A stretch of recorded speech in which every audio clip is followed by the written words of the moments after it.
The billionaire investor Warren Buffett has sharply criticized the American President Donald Trump's newly imposed tariffs, calling them an act of war.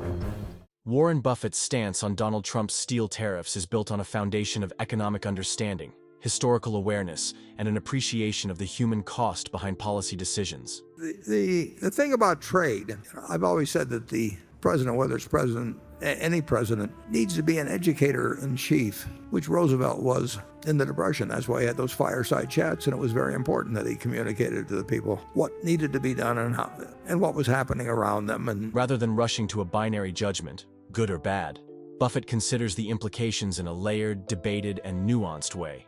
He sees tariffs not just as isolated economic tools, but as instruments that ripple through industries, politics, and the lives of individuals. When steel tariffs are introduced, the immediate effect is a rise in domestic steel prices. That, in turn, affects manufacturers who rely on steel for production, including businesses owned by Berkshire Hathaway. Higher input costs mean lower profit margins unless those costs are passed on to consumers, which then risks reducing demand. trade is particularly difficult because the benefits of trade are basically not visible. Yet Buffett doesn't predict disaster. He sees steel tariffs as an economic disturbance, but not a death knell. His long view of global trade dynamics informs this restraint. He acknowledges that American steelmakers have struggled for decades against low-cost competition from countries like China, where government subsidies and different labor standards skew the playing field. In that sense, he admits that tariffs may provide a form of temporary relief or correction for an industry that has been in decline. The American steel industry, according to him, had reached almost unbelievably adverse conditions, and in this light, even someone like Donald Trump could be right on some of this stuff. But that admission doesn't translate to unconditional support. Buffett's core economic philosophy remains tied to the benefits of free trade. He's a believer in Adam Smith's invisible hand, in the principles of comparative advantage, and in the idea that open markets, while painful for some, lift the collective standard of living over time. He understands that when consumers pay lower prices for goods like clothing, electronics, and vehicles, due to international competition, those savings circulate through the economy. They allow people to buy more, save more, and invest more. The benefits are dispersed, quiet, almost invisible. And that's where the real conflict lies. The benefits of free trade are silent, but the pain is loud.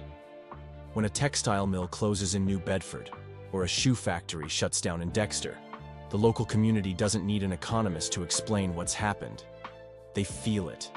They live it. You don't know what you would be paying for the clothes you're wearing today if we'd had a rule they all had to be manufactured in the United States, or what you'd be paying for your television set or whatever it may be. No one thinks about the benefits day by day as they walk around buying things and carrying on their own business.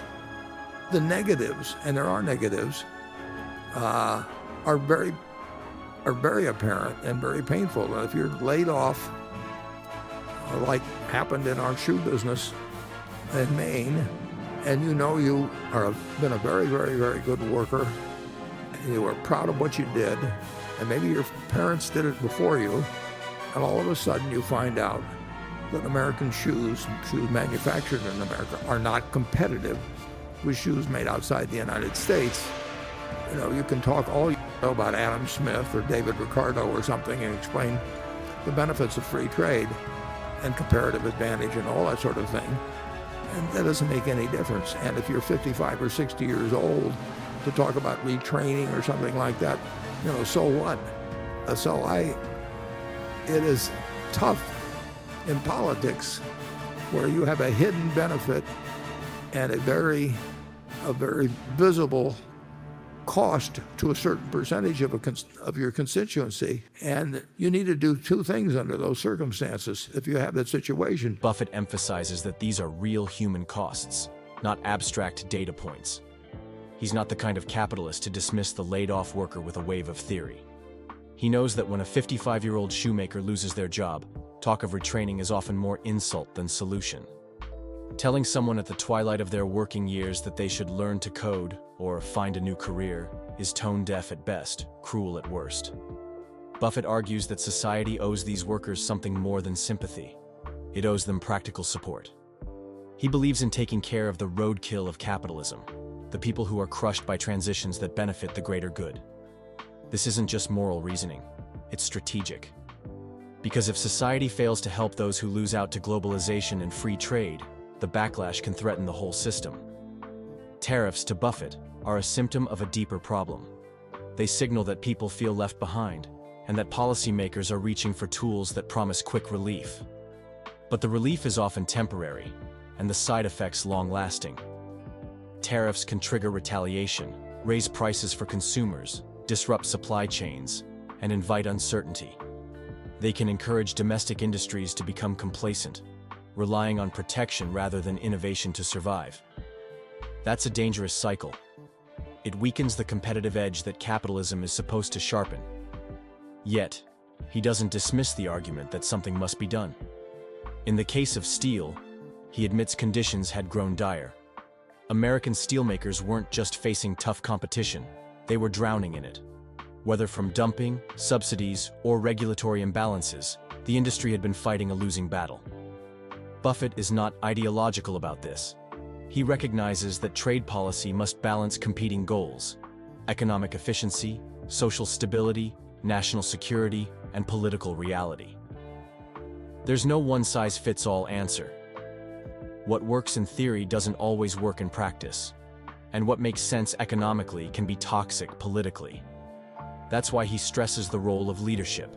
Real leadership that educates the public, explains the trade-offs, and designs policies that smooth the transitions. He points to Franklin Roosevelt's fireside chats as an example of what leadership can look like during turbulent times. Roosevelt didn't just enact policy, he explained it. He brought the public along with him, helping them understand why sacrifices were necessary and what the long-term goals were. Buffett believes modern leaders should do the same. Trade is difficult to explain because its benefits are hidden in plain sight. People don't realize they're paying less for televisions or shoes or cars because of free trade agreements. They just enjoy the low prices. But when a factory closes, that's a visible, painful event. And in politics, the visible always outweighs the invisible. That's why protectionism can gain support, even if it's economically counterproductive. Because it promises to stop the bleeding, even if it can't cure the disease. Buffett's view is that trade, properly managed and explained, is good for the country. But that doesn't mean it's good for everyone all the time. There are winners and losers, and the job of government is to mitigate the pain of the losers without undermining the system that creates the winners. He is deeply aware of the need for safety nets, not just unemployment benefits, but real, targeted support for communities and workers who are displaced by economic shifts. Retraining programs, relocation assistance, educational grants, and long-term economic development initiatives are essential. Without them, free trade becomes a broken promise. The answer, to Buffett, is not in walls or wars, but in understanding, strategy, and shared responsibility.